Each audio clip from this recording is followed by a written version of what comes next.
Hi, everyone. In case you don't know me, my name is Ashley Frawley. I'm Senior Lecturer in Sociology and Social Policy at Swansea University. I thought that I would use lockdown as an opportunity to have drinks with people, even if I'm the only one drinking. Everybody's sort of locked down. I've got a captive audience. So my first victim was Owen Jones.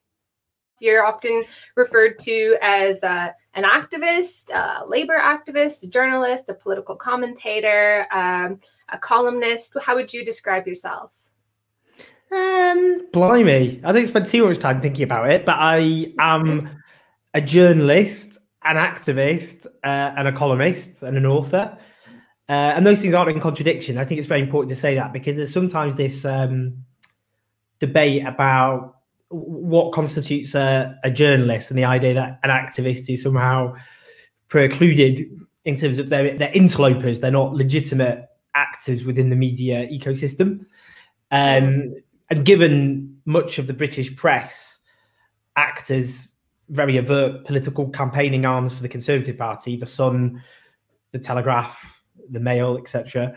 And given as well, I'm not comparing myself to these people, but there's a long history, of course, of journalists on left and on right involved in political activity. George Orwell didn't just campaign for a political party; he took up arms for one in Spain. Homage to Catalonia, I think everyone would agree, is journalism, but he was a participant in an armed conflict with the POUM.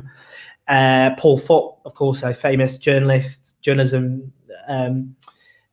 awards named after him. He was a member of the Socialist Workers' Party. He stood for election. And then on the other side, you've got Danny Finkelstein at the Times, who is a Conservative lord. So, but I just think it's interesting because that debate often crops up. Mm-hmm. Okay. That's interesting because that's also like a similar kind of debate that we have in academia. Like when you do sociology or anthropology, are you just like a disinterested observer, or do you advocate for the people that you are studying? Is it ethical not to do that? Is it ethical, for people to, talk to you and tell you about their lives and help your career? And then you're just sort of like, oh no, if I help you here, you're going to you're going to mess with my data. I can't make you any promises. I think probably one of the worst examples of that. So I study happiness. I don't really study happiness. I study the way that emotions and positive emotions have become like powerful narratives of social problems. So like, why do we have economic crises? Because bankers are greedy and misguided quest for happiness through economic growth. And I explain where all of that comes from. But there was this study by Ed Diener, who's a psychologist, where they went to India and they studied some of the lowest of the low.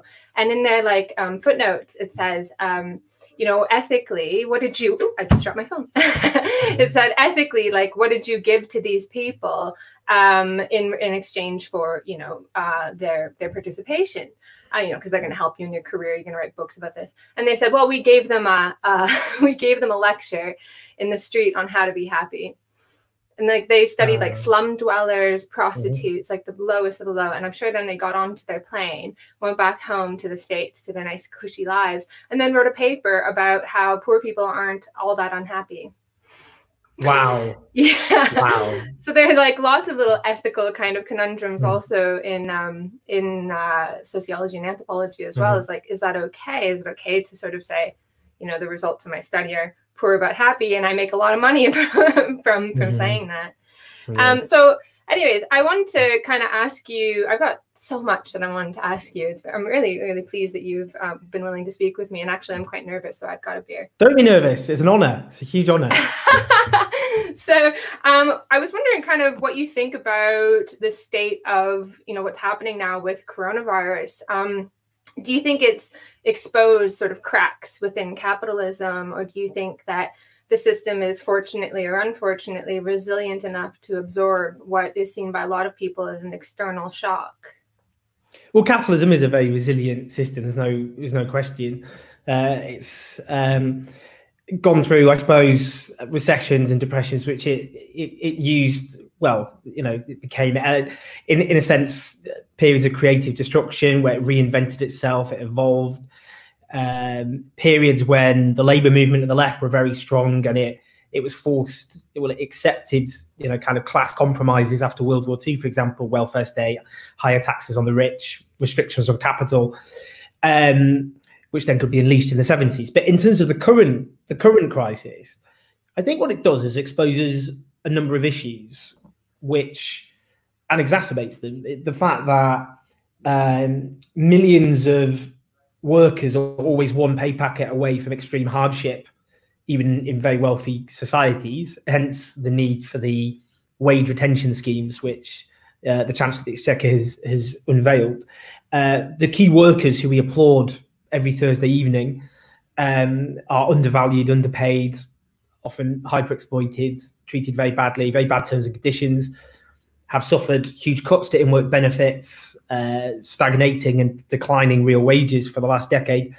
Expose that, we venerate them, but what about the material conditions they suffer, from cleaners to supermarket workers, to bus drivers and so on. It's exposed issues like the insecurity of private tenants. I've just been doing a video about private tenants, and if you've got a mortgage, you get a mortgage holiday, but private tenants may be expected to go into arrears, even though they can't be evicted.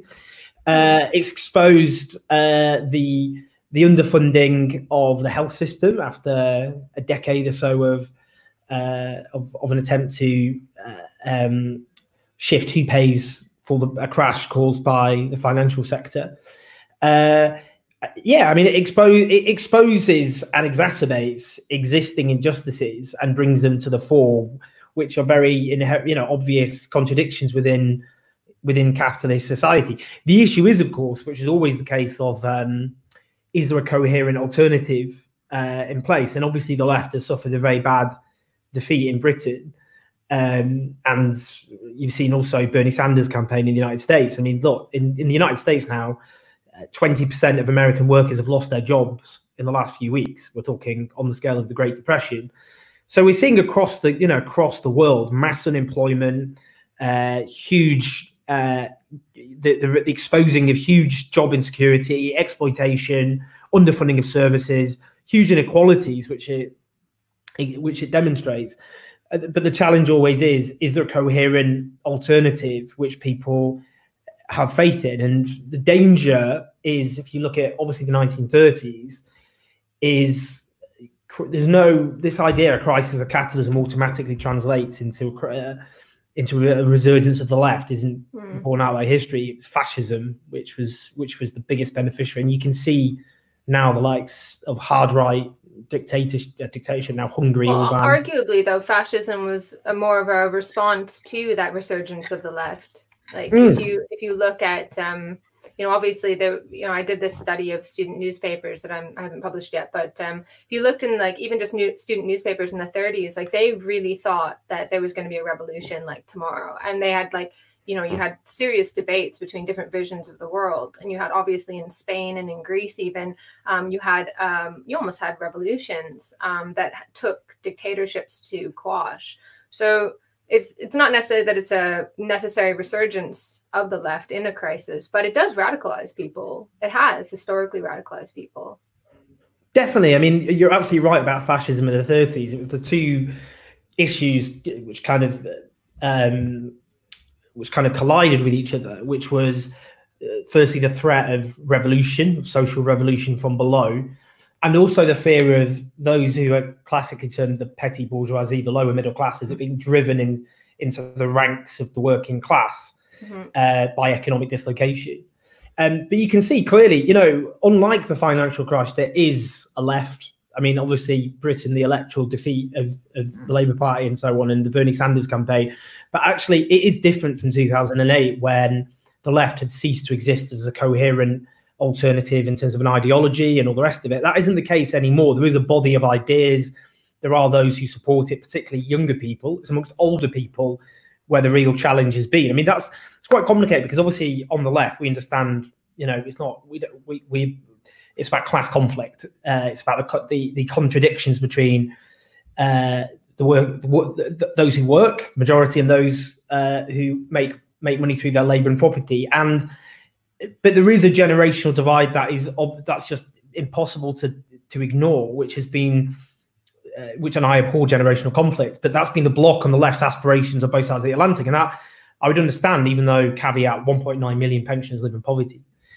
But the triple lock in pensions, for example, in Britain, quantitative easing, rising levels of home ownership amongst older people, plus generally far more socially conservative attitudes, have meant they've been more opposed to the left's policy perspectives and ideas and vision, whilst the working age population that suffered the worst squeeze in wages of any country than Greece, and then everything from job insecurity, the housing crisis, the attack on the welfare state, and so on, which has disproportionately hit younger workers and younger people, plus more socially progressive ideas. So the issue now is, in this crisis, will it end up with, because younger people are already naturally more people voted for Corbyn, more people under 40 have voted for Corbyn's Labour Party than have ever voted for the Labour Party under the age of 40 in the history of British democracy. The issue is, what will happen with older people after this crisis? Older people. What happens when they get older? Well, that's interesting, though. That's interesting because obviously there's the kind of classic younger people, they go through the university of life, they become homeowners, they become right wing. But actually, that's not. In 1983, Thatcher won a landslide victory amongst 18 to 24-year-olds. The polling in the mid-'80s suggested that younger people in America were more pro-Reagan, were the most pro-Reagan age group. And in 1968, the most pro-Vietnam War age demographic were people under the age of 25 in the United States. Which Although is counterintuitive. you could argue that people under the age of 25 were of a fundamentally different sort than is the case now. I mean, now you have, you got married at 19 or 20, or having kids in your early 20s at that point. But also been conscripted into the army. Yeah. But I think that's an interesting perspective, because so if I'm getting you right, you're seeing this really as a generational kind of issue, because some of the narrative has been that Labour's lost its working class base, and not just in the UK, but in, obviously in the United States as well. That it's not just that it was older people, it's that those parties that were supposed to stand or claim to stand for the downtrodden and so on, had lost any kind of touch with everyday people's aspirations. You don't think that's the case? No, I think it's far more complicated than that, because Labour had a lead amongst the working age population over the Conservatives. So overall, 18 to 65-year-olds, if you just took that as a discrete group, Labour had a lead over the Conservatives. Over the age of 65, Labour are a fringe party. Now, there is a tipping point, because people in their 50s also, the Tories had a lead. So there were older workers who clearly supported the Conservatives in far greater numbers. But nonetheless, I think it's become this interesting thing, as though all young people are excluded from the category of working class. It's almost become this idea that this very one-dimensional view of the working class, which is people who are in their 50s, generally white men, heterosexual, with socially conservative views in small towns. They are part of the working class, of course. But the war, if we're talking about, half of young people now go to university, half don't. But of those half who go to university, they often end up in low-paid, insecure jobs. I friends who, they'll get a degree from the University of Teesside or Bournemouth, and then end up working in retail with student debt added on as well.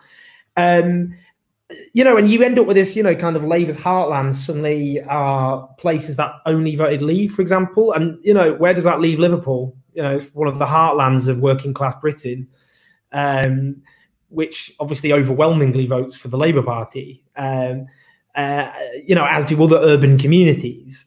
The issue has become about age in a very unfortunate way. So, for example, the most pro-Labour demographic, and I do think the ABC1 C2DE categorization, that's what pollsters use.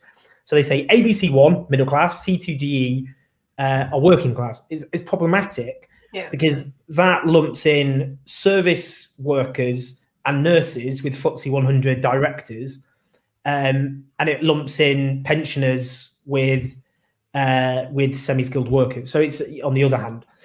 So But even then, the most pro-Labour demographic are those classed as working class by pollsters who are under the age of 25. Their turnout is much lower, so there is that caveat. But the problem has become that, it's things like, because private renting has more than doubled, for example, it's doubled in the last 20 years. And that's younger people who, home ownership's collapsed amongst that age group. They can't get council housing, so they're into a rip-off private rented sector. That is one of the big impacts, I think, on their political worldview. And so these are people who don't have capital of any description. They're often in very insecure work. Their wages have stagnated. They're poorer than they were their age group in 2008. So it's impossible not to see that having an impact. And that's why, it's true that people who are retired miners, a very significant chunk, have gone from voting Labour to Tory. But the issue is, if you take some of the places that have become conservative strongholds, take Mansfield, or Bolsover, where Dennis Skinner, a kind of Labour firebrand left-winger, represented. And the Tories won those seats for the first time. Well, they won Bolsover for the first time in 2019. And what's happened there, if you look at the graph over the 20 years, the number of people under the age of 25 has massively gone down, and the number of people over the age of 65 has massively gone up. And what's happened actually is younger working class people there are largely voting Labour, but many of them are taking their Labour votes to central Manchester or even Hackney. And that's been the regional inequalities in Britain mean that a lot of young people can't get opportunities in their local towns, and they go to other big cities, and you end up with these Labour majorities piling up, which is why you end up with a kind of absurd situation where Labour got a significantly higher share of the vote than Gordon Brown, but got far less seats than he did. So I think it's complicated. It's younger working class people, in the broadly defined, are vote Labour. Older demographics, older middle class people, the most pro-conservative, but Labour's lost massive ground amongst older working class people as well. But stripping out the age issue is very, it's the same as well with BME people. Again, it's this idea of, obviously, minority communities are part of the working class and they overwhelmingly vote Labour. So I think it's this idea that often is this idea of the working class is homogenous and basically it is just one type of person, when actually, if you are a younger working class person, if you are a working class person of colour, if you're a working class person living in major cities, you're quite likely to vote for the Labour Party. If you're retired and you live in a small town in the Midlands, you are now more likely to vote for the Conservatives. That's a big challenge, but we've got to understand what it is. So you think, I don't know, from what I'm getting here, it sounds like the main issue is demographic. Do you think there might be something about messaging or direction or ideology, perhaps, that was behind Labour's defeat? Yeah, it was, part of it was they made errors, big mistakes as well. Partly after 2017, there was this complacency which set in, which was a very, very, very big error, which is Brexit will be the Tories' undoing, and it will always be a bigger problem for them than Labour, and that was a big mistake. But what Brexit did was it became a culture war, and culture wars are really toxic to the left, because the left's whole the basis of the left is class politics, and that was articulated in the 2017 election through Labour's slogan "For the many, not the few." It's the idea that the majority have not just different interests from those at the top, but they're actually on a collision course. And the problem is, after 2017, you got huge polarization on Brexit lines. So it was no longer about the many versus the few. It became Remainers versus Leavers. And what happens is, that middle ground on which Labour tried to promote, which was leave the EU but with a close relationship and then go back to domestic issues. It just disappeared. It became, if you were a Remain, the loudest Remain voices became cancel Brexit. Yeah. By any means necessary. And I just felt like at the time I was like, God, delete your Twitter accounts. Just stop. Yeah. I felt like, who are you responding to? It just felt so out of touch. The way that could they not feel the sentiment in the country was not another referendum anymore? Well, that's the problem. But what they did is, this was what was so frustrating about what happened there, because they succeed. All they succeed. They didn't win over any Leave voters, but what they did succeed in doing is making a very significant portion of Remain voters angrier about Brexit than they already were. So you had this phenomenon before called Relievers. These were people who voted Remain who then said, "Well, that sucks, but we lost, so we've got to make the best of it." Yeah. And their numbers did go down very significantly. So that's what they achieved. And then the other side, on the Leave side, we had a situation where you went from Nigel Farage in the referendum extolling the virtues of Norway as an example of a flourishing non-EU state. But then, of course, Norway is in a single market, and that's became Brexit in name only.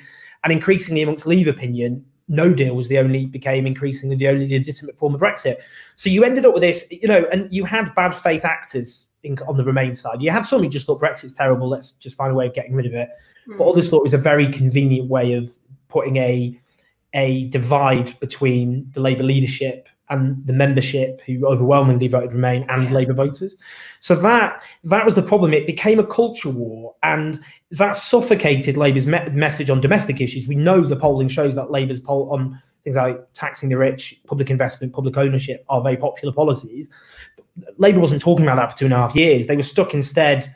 They came across to people like they were they were bored of, they weren't interested or engaging, which they weren't. They found it a very boring distraction. They came across like they were just like any other politicians, speaking from both sides of their mouth. They didn't have any clear position as far as people were concerned. So the polling by YouGov a year ago showed that over 3/4 of the reasons people had gone off Jeremy Corbyn were to do with Brexit. Either directly, people saying Brexit specifically in their answers, or indirectly, which is weak, unprincipled, indecisive, playing parliamentary games, not doing a deal with the government. And I still don't know what Labour, in hindsight on Brexit, it seems very difficult to see what they could have done. There were lots of mistakes. One thing that's often put to me is after 2017, Jeremy Corbyn should have come out swinging and gone, there's never going to be another referendum. We're going to have a soft Brexit. This is what it looks like. Government, come and do it with us. And then we'll go back to the domestic issues. Yeah, I said at the time it was a missed opportunity for Lexit. Just stand by your principles, which I learned that you apparently had like coining. I did coin Lexit. I'm not sure how proud I am of it, but yeah. I think the problem is but take a strong kind of principled position and own it. I think that was my perception anyway. Was this like kind of half-hearted in between thing. They flitted between. Well, there was two approaches to it, wasn't there? Which is you either treat Brexit as a problem with damaging impacts that has to be mitigated, or you deal with it as an opportunity where you make the best of it. And obviously Boris Johnson embraced that with kind of sunny optimism stuff. And Labour were mostly stuck actually in the former one. But the problem is the Labour membership, for them, they hate Brexit. They just, look, we can see who Labour members have just voted for, Keir Starmer. So I think, how could you have, after 2017, you had suddenly unity in the Labour Party for a brief period. The Tories were in chaos and meltdown. Labour activists were kind of like, way. So then if Labour suddenly went to their members, by the way, drink this cup of sick, Brexit's going to happen. Yeah. It's hard because it's just not where members were at ever. And but that's the party kind of becoming out of touch, right? So I think it was like palpable that it was just this awful infighting that nobody wanted anything to do with. I don't know. That was my complete external kind of sense of it. It was just, you could really tell the party was coming apart at the seams. Very much so. And it was very much reflected at the top of the Labour leadership, where previously close allies fell out with each other very, very bitterly over the issue, largely Brexit, not just Brexit, other issues like anti-Semitism. But over Brexit, and by the end of it, in the general election campaign, they weren't. One of the reasons I think people can see that there wasn't any obvious clear strategy at all, or clear narrative, was those key players had fallen out. And that reflected, sorry, that's my cat just throwing over a lantern, a lamp, kids. That reflected the divisions within Labour's electoral coalition, within the membership. So you had, on the one hand, you had MPs representing Leave areas who had constituents going, why are you delaying Brexit? Why are you blocking Brexit? Well, you promised us in 2017 you were going to make Brexit happen. And then you had others representing urban seats in places like London saying, with their voters going, why are you making Tory Brexit happen? Brexit is just a right-wing project by right-wing Tories. And then those pressures start to tear the Labour Party apart.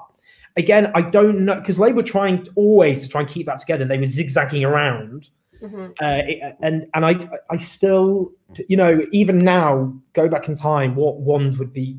I mean, with hindsight, you go, come on, guys. I mean, you either get Boris Johnson and a hard Brexit, you get a good chance of a left-wing government plus a soft Brexit. What do you want? And everyone would have said that. But what happened increasingly is Remainers, more and more after 2017, because of a hung parliament and Tory dysfunction, there was more people went from, oh, I'm gonna have to, I don't like this, let's get a soft Brexit, to every bit, every inch that kind of came their way was more of a, you know, more of a sense we can push, make there's more and more of a chance that Brexit could just be stopped altogether. And when that's entirely feasible, they were like, why should I bother with soft Brexit? There's a chance here, I'm going to grab it as best I can. So I don't know, I just, you know, it is difficult because I'm more and more, I think, after 2017, Labour was just on this trajectory to a disaster. Do you see it coming out of it? Like, there are people who are saying that like Labour's dead for like a decade now. It's very pessimistic kind of views being sort of bandied about. Do you see a way out? Well, we live in an age where I think everyone can agree of tumult every year. I mean, it is astonishing. The Pentagon releases it like, yeah, these are real, you know, UFO, you know, we don't know what these are. And everyone's like, yeah, whatever. I know, everyone's like, I looked at it, I was like, yeah, those are probably aliens. And I was like, there's bigger things going on right now. Yeah, I didn't actually think that. But yeah, I mean, it is an age, you know, I mean, for ages, it was like every year was like, you think this, you know, every year was like, would say to the last year, hold my beer. Except for 2018. 2018 was relatively calm, by the way. And yet then you get to 2019, you go, well, whatever happens now, can't get more wacky than that. And then human civilization collapses. So that's fine. Yeah, I think the only thing I'd say about the age we live in now is, I mean, it's not like, obviously, like there's lots of wartime analogies being dug up, which I think are problematic. But, you know, what we saw in World War II was, you know, Labour actually had even fewer seats than they had now at the beginning of World War II. And, you know, you had firstly Neville Chamberlain, who was very popular when the war began. And public support for the war was very high under Chamberlain. But he was obviously removed 9 months into the war, 8 months into the war after the fall of Norway. Then you had Churchill, and everyone just, you know, you think with Churchill, well, he'll win a landslide victory. But in 1945, Labour won a landslide victory. And that was because they stuck a claim on, you know, now we've had the war, who do you want to build the peace? And I think what could happen in theory after this, obviously huge, you know, we're now going through the biggest upheaval since World War II, is that the injustices I spoke about being so directly exposed, about, you know, one pay packet away always from hardship, the key workers we clap and applaud but aren't paid properly, the self-employed and gig economy workers, how precarious they are, that underfunded public services and infrastructure. If Labour now make a kind of like, well, look, we've seen all of this. Now we've got through this terrible pandemic. Now who's going to build the peace? And I do think it is at the moment there is this syndrome that's kicked in, which is amongst the public of rally around the pilot whilst the plane is crashing. But I think more and more, if you look at the polling, there's growing signs of very profound dissatisfaction with the government's handling. 2/3 of people think the government was too slow to lock down. That's the latest figures, up from half 3 weeks ago. That people think the government have failed on testing, on PPE. So I think when the dust settles, when we're out of this phase of the pandemic, if Labour and Keir Starmer did win, let's not forget, on the basis of a policy prospectus, which actually is way to the left of not just New Labour, but pre-2015, the 10 pledges he put forward, tax the rich, public ownership, end tuition fees, and so on. Obviously, the issue is to make sure those promises are kept, but then also to make the claim that, to make the argument that, you know, actually this turmoil, this upheaval demands radical answers. They've said there can't be a return to austerity, and again, we've got to press them to make sure that happens. Yeah. But you can see, you know, but And I don't then know. I think people won't accept austerity this time either, because at least in the 2008 crash, people could, like, there was an ideological onslaught that blamed working people, right? You know, in the United States, oh, you people, you wanted houses you couldn't afford, and oh, you know, now it's the you know, the day after the party, you know, that kind of thing. And it was this rhetoric, this really strong ideological onslaught against working people that said, you're going to pay for this because it's your fault.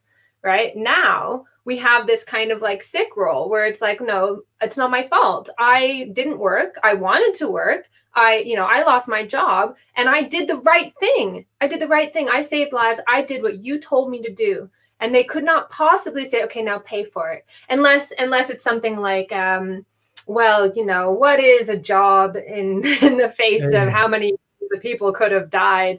And I think the important thing is that we really have to stand strong against any attempt to make working people pay for the coming crisis, which, by the way, was coming anyway. That's just absolutely spot on. I mean, partly, again, that issue, a crash, you know, a economic crisis was overdue, and there were signs pointing towards it. You're absolutely right. And also, I mean, yeah, in Britain, there was the foundations for austerity were laid by the Tories' revised history to claim that Labour's overspending caused the economic crisis. Every time. Even though the Tories backed Labour spending pound for pound until the end of 2008. And the other was this kind of all-out propaganda offensive that not only did they overspend, but they frittered it on undeserving people. So, i.e. the welfare state. So you had the onslaught against the welfare state. And the demonization of, you know, scroungers and spongers and all the rest of it. What's changed is a decade of austerity. People didn't go through that. People are like, I'm not going through that again, including people who voted for the Conservatives in this election. But also the assault on the welfare state, you know, grew so big that included low-paid workers. So now support, you know, attitudes towards social security have been transformed. There isn't, you know, what can they actually cut now? It's not like they can make easy cuts now because there's been so many devastating cuts over the last decade. And public attitudes towards spending and tax have completely changed. The Tories don't have a mandate for it. They didn't run on an election, you know, manifesto of doing that. So I do think that's true. I think now, you know, if there's any attempt to revert to that, my only fear is there is a new right, and you can see it with Orban in Hungary. You can see it with the Polish government, where they abandon neoliberalism. They combine often right-wing reactionary nativism, racism with statism.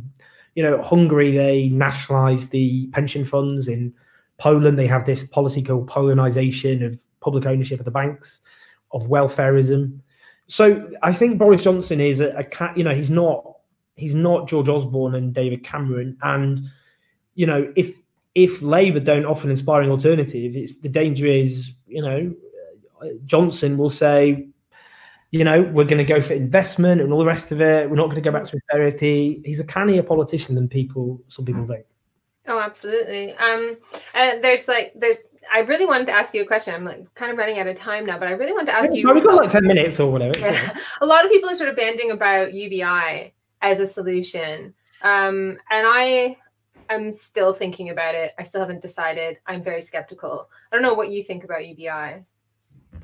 Yeah, I'm very open to UBI. I think it's about how you make it work, because some models actually, I mean, there's one model produced, I don't know, this was 2015, which suggested it wasn't only a vast amount of money, it would leave poorer people worse off. Stuart Lansley, an academic in Britain, has come up with kind of how you would make a form of UBI work. So I think it's about the different models that, you know, of UBI and how it would actually operate. I do think it is clear that this crisis exposes the fact that so many people are just constantly just slightly above water. Yeah. But also, I mean, it's the issue of technology, which is in the past, I mean, again, this, you know, people query this, but technology in the past destroyed more jobs than it created. Oh, sorry, wrong way around. Technology created more jobs than it destroyed. So the personal on the whole, or like from a Marxist perspective, as a proportion of the overall mass of of profit and so on, the amount of spending that goes toward wages is actually declined in terms of yeah, of course, yeah. Yeah, but proportion. in terms of like job numbers, the personal computer will destroy existing jobs, but then lots of other jobs will be created in the danger is now of technology, artificial intelligence, and so on, making huge numbers of jobs completely obsolete, and not just low skill jobs, but typically middle class professional jobs like accountancy.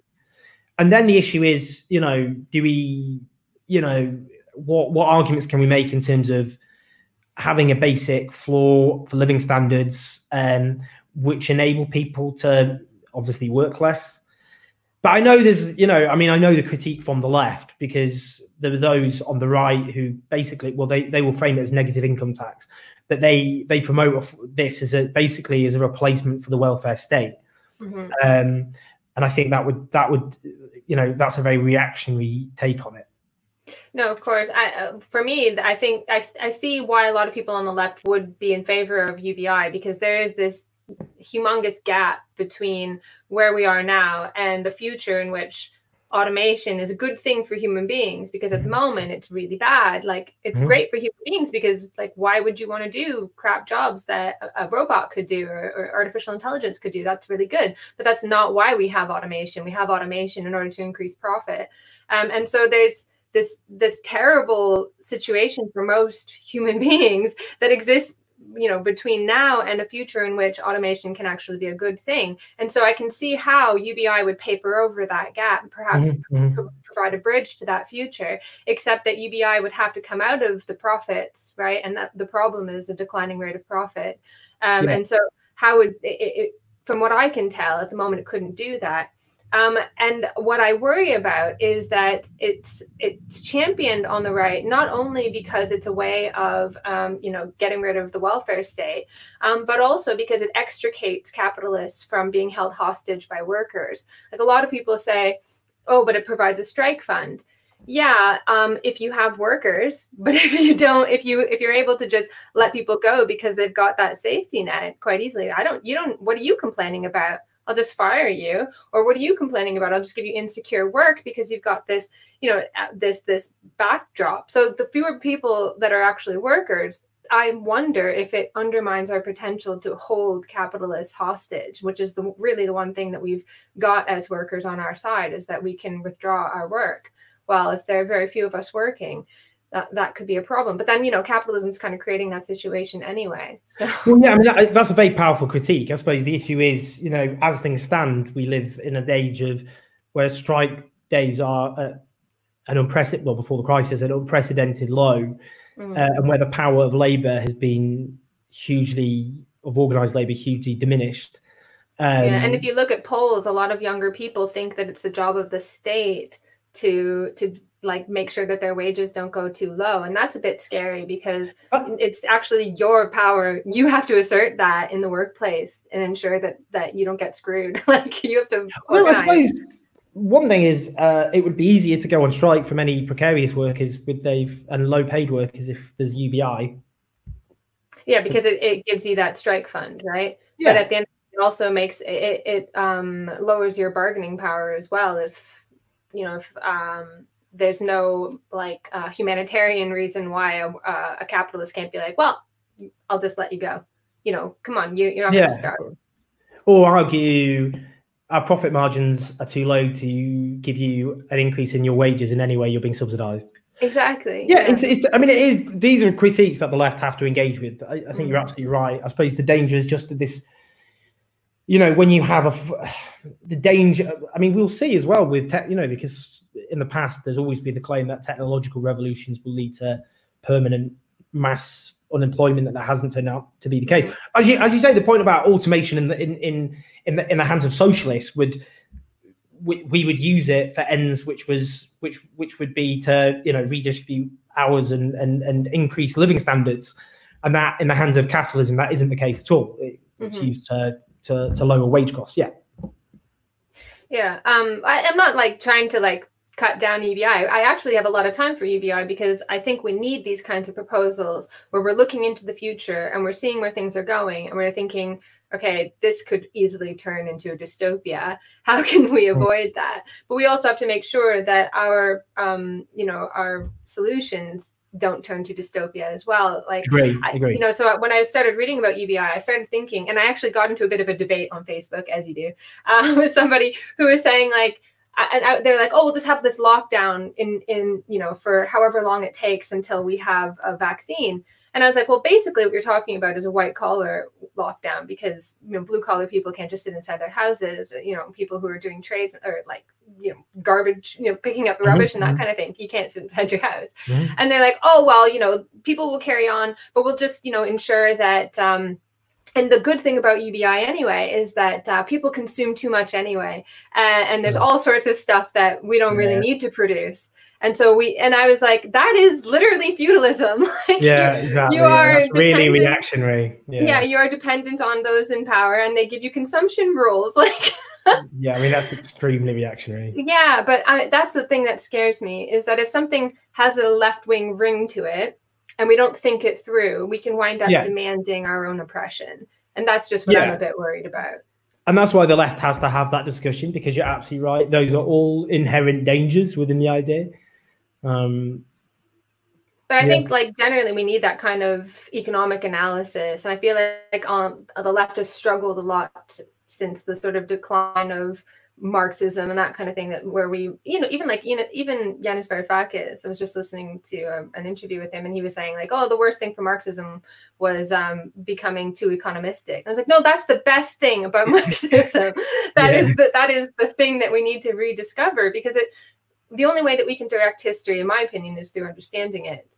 And through understanding the material base of society, and then hopefully directing it to our conscious ends. For me, that's the goal. Is how do we consciously direct this system that is very chaotic and so on. But I was wondering, my last sort of question to kind of leave you with, I know we're running out of time. It's like dystopia everywhere. It's 2020, could things get any worse?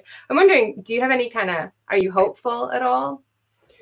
I basically, you just don't have hope and optimism. You might as well just leave the pitch, and it's so self-defeating if you just if you're on the left and you abandon hope and optimism. And I suppose, for me, it's always a case of looking at history, and you understand from history that change doesn't come across through. It's not a linear process. Then this is what the Whiggish view of history always was, that things are always getting better and more enlightened. That's not true. That died, should have died on the Somme, and it certainly died in Auschwitz as a period of history. But history is full of setbacks, defeat, and then victories. It's not victory, success by any stretch of the imagination. And we saw what happened in the 1930s and 1940s, the utter horrors of fascism, of genocide, of war. And then in the aftermath, you got obviously the rise of the left and labour movements, and in an unprecedented fashion. So things can shift very, very dramatically and very, very quickly. And I just think now, it's not like 2008 where the left didn't have any ideas or a vision of society. I think we do now, have that. And I think particularly because of Brexit, just Brexit. I don't know. Do we? What's the vision? More so than, when we what happened, because of everything from wealth funds to democratic public ownership to a Green New Deal. I just think we do have ideas. It's not good enough, fine, but and you can see that in the Labour 2019 election campaign. There was a lack of a narrative there. That wasn't true in 2017. I just think, we just have to keep struggling and keep fighting. And I do think this crisis, which is terrible, obviously a horrific thing to go through, it does expose huge injustices. And I think it will lead to a big public demand for radical changes, which I don't think the right are able to satisfy. And the issue is, will we have the ambition and the courage and the imagination to fight for those ideas? And I think we do, but it's going to be difficult and hard.